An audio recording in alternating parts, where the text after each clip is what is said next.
చిట్టిబాబు గారు, ఏంటి ప్రస్తుతం మీరు బార్డర్కి వెళ్ళారట, ఎక్కడుంది ఏంటి, మీరు ప్రస్తుతం ఏ ప్లేస్లో ఉన్నారు ఏంటి, అక్కడ మీకు ఎలా కనిపిస్తుంది వాస్తవ పరిస్థితి? అక్కడ బార్డర్ వెళ్తూ అనేది వెళ్ళొచ్చాను. మొత్తం అక్కడ పరిస్థితి చాలా అప్రమత్తంగా ఉన్నాము. అక్కడ వెళ్తే చూస్తే ఎంత నీచమైన దేశం అది అనేది అర్థమవుతుంది. ఇక్కడ మనం పాకిస్తాన్ ఒక దుర్మార్గమైన దేశం, పాకిస్తాన్ ఒక అడుక్కు తినే దేశం, పాకిస్తాన్ ఒక రోగ్ కంట్రీ, పాకిస్తాన్ ఒక టెర్రరిస్ట్ ఫ్యాక్టరీ. దానికి సిగ్గు శరం ఏదీ లేదు, దానికి ఒక రీతి లేదు. అది అందరికీ తెలిసిన విషయం. కానీ అది ఇంత పేటరేగిపోవటానికి కారణం మన ఈ పాకిస్తాన్ ఒక శత్రు దేశం, దానికి ఒక చిల్లర దేశం. అక్కడ దానికి ప్రజల బాధ్యత లేదు. ప్రజలు అక్కడ పాల ప్యాకెట్ 200 రూపాయలు, ప్రజలు తినడానికి తిండి లేదు. ఆర్థిక వ్యవస్థ దారుణంగా ఉంది. దాని గురించి పట్టించుకోవటం కన్నా కూడా వాళ్ళు ఈ కాశ్మీర్, కాశ్మీర్ అంటూ భారతదేశ విశాఖతో చేస్తారు.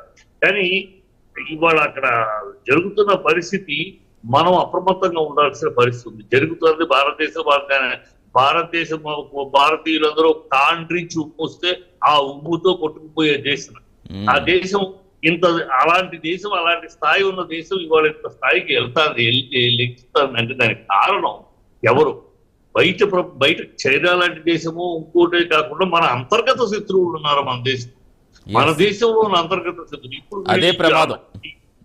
ఈ టెర్రరిస్టులు ఎక్కడి నుంచి వచ్చారు? పాకిస్తాన్ వచ్చారు. పాకిస్తాన్ నుంచి ఎట్లా ఇండియాలోకి ఇంత స్వేచ్ఛగా తిరగలుగుతున్నారు? దీనికి కారకులు ఎవరు? మమతా బెనర్జీ లాంటి వాళ్ళు. మమతా బెనర్జీలు, కాంగ్రెస్లు, వీళ్ళు ఎట్లా పాకిస్తాన్ నుంచి బంగ్లాదేశ్ వస్తున్నారు ఈ టెర్రరిస్ట్. బంగ్లాదేశ్ నుంచి వెస్ట్ బెంగాల్ ద్వారా లోపలికి అడుగు పెడుతున్నారు. మన కేంద్రం ఎంత కట్టుదిట్టం చేస్తున్నా అక్కడ లోకల్ గవర్నమెంట్ ఆ బార్డర్స్ దగ్గర వాళ్ళకి వెసులుబాటు కల్పిస్తూ, వాళ్ళు అక్కడ చొరబాటుదారులకు అవకాశం కల్పిస్తూ వాళ్ళు అక్కడికి వస్తున్నారు.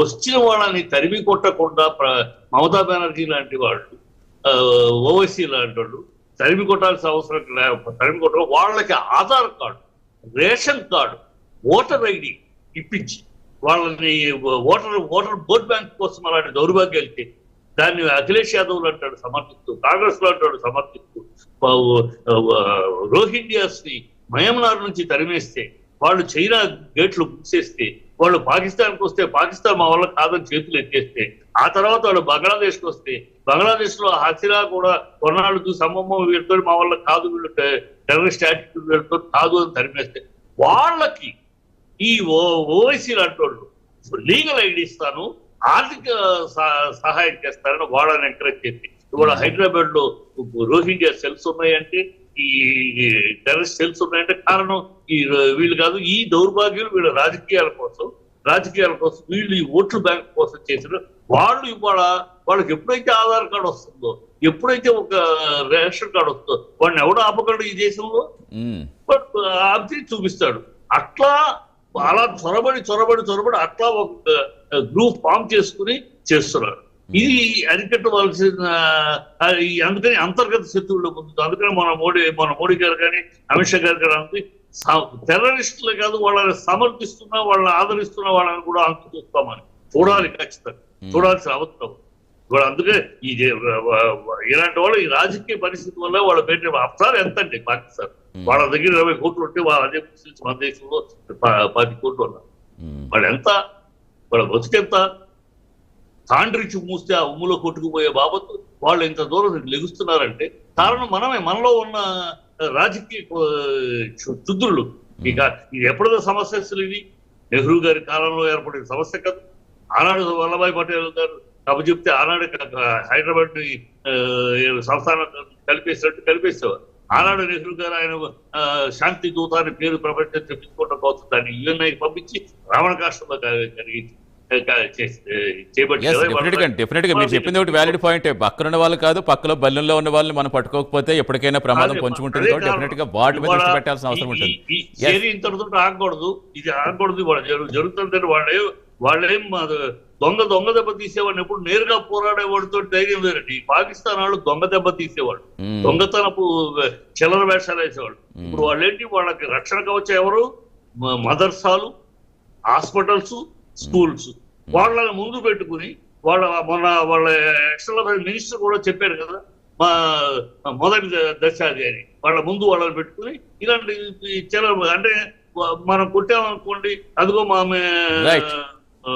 ప్రార్థనా స్థలాలను కొట్టారు, మా పిల్లల్ని కొట్టారు అంటారు. అందుకనే ఇవాళ వాళ్ళు వాడుతున్న డ్రోన్స్ ఎవరు డ్రోన్స్? దాదాపు డ్రోన్స్ లో చైనా డ్రోన్స్ ఉన్నాయి, టర్కీ డ్రోన్స్ ఉన్నాయి. టర్కీ పైకేమో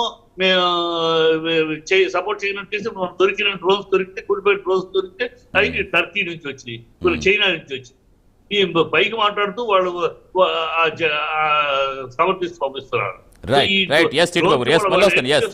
వందల డ్రోన్స్ ఎందుకు పంపిస్తున్నారు? 100 డ్రోన్స్ పెద్ద బలమైన డ్రోన్స్ కాదు, చాలా చిన్న 40,000 కిలోమీటర్స్. వాళ్ళు కేవలం తమ ఉనికి చాటుకునేందుకు ప్రయత్నిస్తున్నారు కిందే చూడాలండి. తమ ఉనికిని చాటుకునేందుకు ప్రయత్నిస్తారు, కానీ ఎక్కడో చోట పౌరులు దొరకపోతారా? ఒక రహస్యం ఉందండి, ఒక రహస్యం. ఇక్కడ ఓన్లీ వాళ్ళు చూపిస్తారు కాదు, వాళ్ళు మన యొక్క ఎమ్యునేషన్ ని వేస్ట్ చేయడానికి చేస్తున్నారు. మన ఎమ్యునేషన్ ని వాళ్ళు చేసినప్పుడు మనం రిటార్ట్ ఇవ్వాలి. ఇవస్తే మన ఎమ్యునేషన్ ఏదో వేస్ట్ చేసేస్తే డెత్ అయిపోతే ఆ తర్వాత మన లెగచ్చనే ఒక దుర్మార్గపు ఆలోచనలో ఉన్నారు. మన ఎమ్యునేషన్ వాళ్ళు అనుకున్నంత తప్పు ఏం కాదు. వాళ్ళు 6 నెలలు వాడినా కూడా ఉండగలిగిన సమర్థత ఎమ్యునేషన్ మన దగ్గర ఉంది.